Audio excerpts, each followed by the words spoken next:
ఓయ్ దోస్తులు అందరికీ నమస్కారం.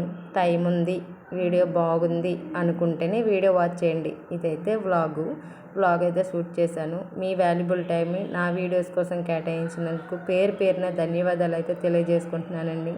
మీకు అక్కడ చూపిస్తున్నాను కదా, ఇడ్లీ కోసం అని చెప్పేసి పప్పు నానబెట్టాను. ఒకవేళ వర్షాలు అని చెప్పారు కదా, కరెంట్ అది పోయిందనుకోండి, కనీసం అట్లీస్ట్ టిఫిన్ అయినా పెట్టుకొని తినొచ్చు అని చెప్పేసి పిల్లలకైతే సెలవులు 2 days ఇచ్చారు. మళ్ళీ పొడిగించారండి 30 వరకు అని చెప్పేసి. వర్షం అయితే పడుతుంది కానీ అలాగ కంటిన్యూగా ఏం పడడం లేదు. తగ్గుతుంది, పడుతుంది. గాలి అది కూడా లేదు, మామూలుగా పడుతుంది. వర్షం అంటే పడుతుంది, అంత మనకి తుఫాన్ అంత ఎఫెక్ట్ అయితే లేదు. మామూలుగా ఎప్పుడు వచ్చిన వర్షాల్లాగా అనిపిస్తుంది. అలా ఎందుకంటే సెలవులు ఇచ్చారు. డిస్ట్రిక్ట్ మొత్తం ఒక డిస్ట్రిక్ట్కి కలెక్టరే నిర్ణయం తీసుకుంటారు కాబట్టి ఇక్కడ స్కూళ్ళు ఉండాలి, ఆ ఊర్లో ఉండాలి, ఈ ఊరిలో ఉండాలని నిర్ణయం ఉండదు కాబట్టి అక్కడక్కడ పడుతున్నాయి బాగా వర్షాలు. కాబట్టి అతను తీసుకున్న నిర్ణయం బట్టి సెలవులు ఇచ్చారు అనుకుంటాను. ఎనీవే వీడు చూడండి, నాకు ఎక్కువ బెజార్ చేస్తున్నాడు. సెలవు ఇస్తే చాలు ఇలా బెజార్ చేస్తాడంటే ఎక్కువ బెజార్ చేయడు. ఏం చేస్తాడంటే చెప్పిన మాట ఒకసారి విండు, వాడి దారిలోకి నేను వెళ్ళిపోవాలి, అది మాట. సారీ చెప్పియాలి, లేకపోతే ఒప్పుకోడు. ఆ కర్రలు పట్టుకొని ఉంటాడు 24 గంటలు. వద్దని చెప్పినా విండు. ఎక్కడ కంట్లో గుచ్చుకుంటాడేమో అని నాకు భయం. అసలు ఆ కర్రలు మీదన పెట్టినా మరలా తీసేసారు. ఇద్దరు కలిపి తీసేసి ఇంకా బీభత్సంగా ఆడుకుంటున్నారు. వినరు. అయినా నేను ఉంచని తీసుకుంటాను. ఇక్కడ ఏం చేశాడంటే బిస్కెట్ల కోసం అని చెప్పేసి అలిగాడు మాట, బిస్కెట్లు ఇవ్వమని. ఆ బిస్కెట్లు ఏంటంటే లోపల చాక్లెట్ క్రీమ్ ఉన్న బిస్కెట్లు, అలాంటివి అయితే బుక్కిస్తాడండి. చాక్లెట్లు బిస్కెట్లు అయితే మరి ఇంక నేను కంట్రోల్ చేయలేను. ఇంట్లో డాడీకి చెప్పినా వినరు, తెస్తూనే ఉంటారు. బిస్కెట్ ఇస్తానంటే లెగిస్తున్నాడు, లేదంటే పడుకుంటూ పోతున్నాడు, అలుగుతున్నాడు మాట. అలాంటి బుడతగాడు నా ఈ బుడతగాడు. కొంచెం సిల్లీగా ఉంటుందని చెప్తున్నానండి వాడి గురించి, అంతే. మీకు చూపిస్తున్నాను కదా, పల్లీలండి, శనగపలుకులు అంటాం మేమైతే.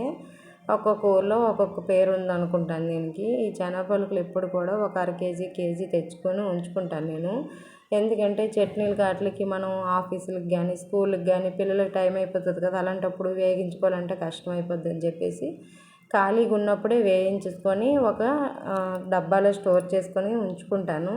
ఎందుకంటే ఇలా స్టోర్ చేసుకొని ఉంచుకోవడం చాలా, అంటే ఇలా చట్నీలు వాటికి మనకి యూజ్ అవుతుంది. నెక్స్ట్ వచ్చేసి నేను మా చిన్న అబ్బాయి ఎక్కువ తింటాము ఈ శనగపలుకులు.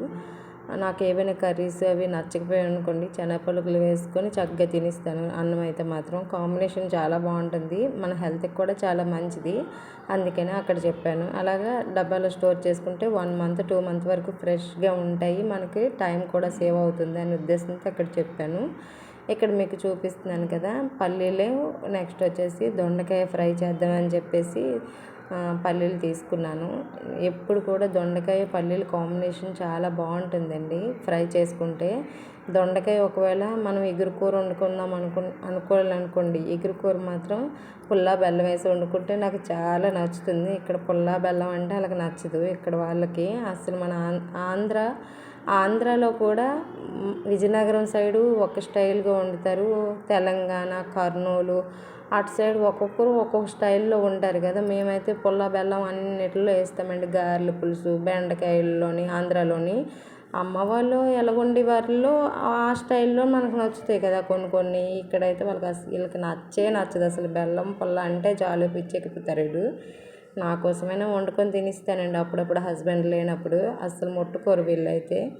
ఎవరు అలవాట్ల వాళ్ళవి, అందుకే ఒక్కరిని మనం తప్పు పట్టకూడదు. కానీ మా అత్తమ్మ మాత్రం కొంచెం మమ్మల్ని కొంచెం తక్కువ చేసి చూసేవాళ్ళు.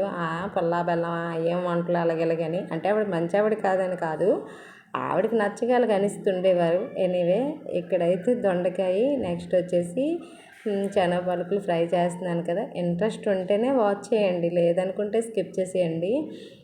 చాలా సింపుల్ కర్రీ కదా ఇది. భోజీల్లో మా సైడ్ అయితే, ఆంధ్ర సైడ్ అండి, ఇటు సైడ్ బెటరు. భోజీల్లో నాటిల్లోనే పెడతారు, ఫంక్షన్లోనండి. భోజీ అంటారండి ఇక్కడ ఒడ్డోలు. నాకు అదే అలవాటు అయిపోయింది, ఎప్పుడు కూడా ఫంక్షన్ అనడం రావడం లేదు. మనం భోజనాలు అంటాము మనం అచ్చ తెలుగులో అయితే, ఇక్కడ భోజీ అంటారు. ఇంకా నేను ఆవాలు, నెక్స్ట్ వచ్చేసి జీలకర్ర కొంచెం తీసుకున్నాను. శనగ పలుకులు ముందుగుండే వేయించి తీసేసుకోండి ఆయిల్లోని. కొంచెం ఆయిల్ మనం కర్రీకి వేపడానికి ఎంత సరిపోతుందో అంత ఆయిల్ తీసుకోండి సరిపోతుంది. నేను బిగ్ సైజ్ ఉల్లిపాయలు 2 తీసుకున్నాను. ఉల్లిపాయలు ఎక్కువ తీసుకోండి, ఎందుకంటే ఈ కర్రీకి ఉల్లిపాయలు కాంబినేషన్ చాలా బాగుంటుంది. 2 కలిపేసి వేయించాను చూసారా. కొంచెం పచ్చిమిరపకాయలు అవి వేసిన తర్వాత ఆనియన్స్ ఈ ముక్కలు కూడా వేసేసాను. ఎప్పుడు కూడా ఉల్లిపాయలు వేగిన తర్వాత ఈ దొండకాయ ముక్కలు వేయకండి, ఎందుకంటే ఆనియన్స్ ఇవి బాగా వేగితే 2 కలిపి వేగితే ఒకటే స్ట్రెచ్చర్ వస్తుంది అన్నమాట. లేదనుకోండి ఏంటవుతుందంటే ఆనియన్స్ అనేవి నల్లగా మాడిపోయి కర్రీ టేస్ట్ పాడైపోతుంది.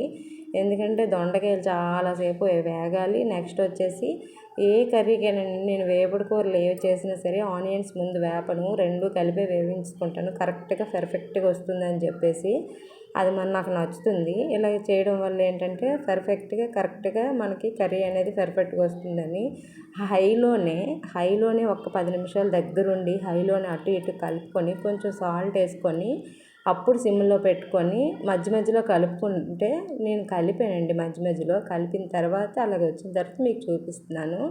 కంటిన్యూగా వీడియో అదే చూపించాను అనుకోండి మీకు బోరింగ్ ఉంటుంది, నాకు చెప్పడానికి అంత ఇష్టం తగలదు కదా. అందుకని చెప్పేసి కొబ్బరి పొడి మాత్రం ఉంటే వేసుకోండి, లేదంటే పచ్చి కొబ్బరికాయలు ఉండే వేసుకోండి సరిపోతుంది. నేను ముందు వీడియో స్కిప్ అయిపోయినలాగా ఉంది. నేను పసుపు అయితే వేసానండి, ఉప్పు కూడా ముందుగుండా వేసుకున్నానని చెప్పాను కదా.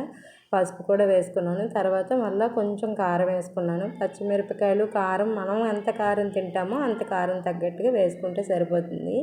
ఎప్పుడు కూడా కర్రీ మొత్తం కంప్లీట్ అయిపోయిన తర్వాత ఈ శనగ పలుకులు వేయించుకొని తీసుకుంటే సరిగ్గా అవుతుంది. చాలామంది దొండకాయ ఫ్రై అనగానే దొండకాయ శనగ పలుకులు ఫ్రై అనగానే ఎక్కువ ఆయిల్ వేసేసి దేవుతారన్నమాట. అవి దేవిన తర్వాత అప్పుడు మళ్ళీ ఫ్రై చేస్తారు. అలాగ అవసరం లేదు. కొంచెం ఆయిల్ వేసుకొని సిమ్లో పెట్టుకొని చక్కగా దొండకాయలు బాగా వేయించుకొని అప్పుడు ఈ శనగ పలుకులు వేసుకుంటే శనగ పలుకులు స్పైసీగా తినడానికి పళ్ళు దగ్గర కరకరలాడుతాయి అన్నమాట. మెత్తగా అవ్వవు. ముందుగుండా వేసామనుకోండి మెత్తబడిపోతాయి. అది మాట.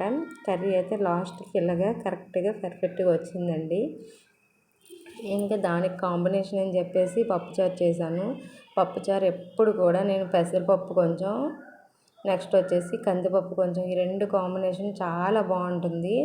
ఉత్తి పెసరపప్పు అంత బాగోదు, ఉత్తి కందిపప్పు అంత బాగోదు. లేకపోతే చేసుకుంటాము, ఉంటే చేసుకోవడంలో తప్పేమీ లేదు కదా. ఉల్లిపాయలు మాత్రం పప్పుచారు చేస్తే మాత్రం ఇంత పెద్ద ఉల్లిపాయలు ఉన్నాయి, ఎక్కువ వేస్తేనండి హస్బెండ్కి ఇష్టం.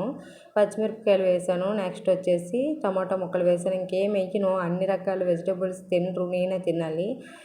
ఎక్కువ వేస్తే చారు ఎక్కువ ఉండదు, కొంచెం అయిపోతుంది వెజిటేబుల్స్ అవి ఎక్కువ వేస్తే. అందుకని చెప్పేసి ఎక్కువ వేయలేదు, కొంచెం వేసి పోపు వేసుకున్నాను. చూసారా, మీకు లాస్ట్లో మీకు చూపిస్తున్నాను.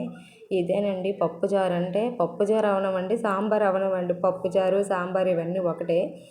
సాంబార్ పౌడర్ ఉంటే ఇంకా మంచిది, లేదు మీకు చూపించాను కదా. మనకి మంచి స్టైల్లో బాగుండాలి, అన్నంలో వేసుకోగానే నోటికి అమృతంలా కనిపించాలి అనుకుంటే ఖచ్చితంగా నెయ్యి వేసుకోండి. ఆ పప్పుచారులో తాలింపు పెట్టేసిన తర్వాత లాస్ట్లో వేసుకోండి సరిపోతుంది.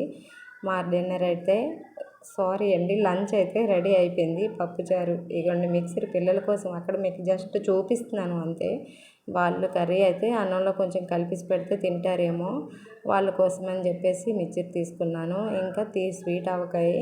ఇంతేనండి మా లంచ్. వర్షం పడుతుంది కదా, బాగా ఎంజాయ్ చేసాము. ఇంకా ఇడ్లీ కోసం అని చెప్పేసి పప్పు మీకు స్టార్టింగ్లో చూపించాను, పప్పు కడగడము. ఇదిగోండి మళ్ళీ ఇడ్లీ కోసం తొందరగా రుబ్బిస్తున్నాను, కరెంట్ అది పోతుందేమో, వర్షం అని చెప్పారు, తుఫాను కదా. మళ్ళీ ఇడ్లీలు ఉండవే అని చెప్పేసి ఇలాగా మళ్ళీ తొందరగా ఇచ్చేసుకుంటున్నాను మధ్యాహ్నం లంచ్ అయిపోగానే. అదండి, మీకు పప్పుచారు గురించి ముందు చెప్పాను కదా. తమిళాలు పప్పుచారు మంచి ఫేమస్ అంటారు కదా. సన్ ఆఫ్ సత్యమూర్తి సినిమాలోనా అనుకుంటాను, ఆ సాంబాడు ఏదో అంటుంటుంది. పప్పుచారు ఏంటంటే ఫేమస్, వాళ్ళకి నెయ్యి వేస్తారండి ఖచ్చితంగా. లాస్ట్లో నెయ్యి వేయడం వల్ల ఆ టేస్ట్ అనేది చాలా బాగుంటుంది. ఒకసారి ట్రై చేయండి, చాలా బాగుంటుంది.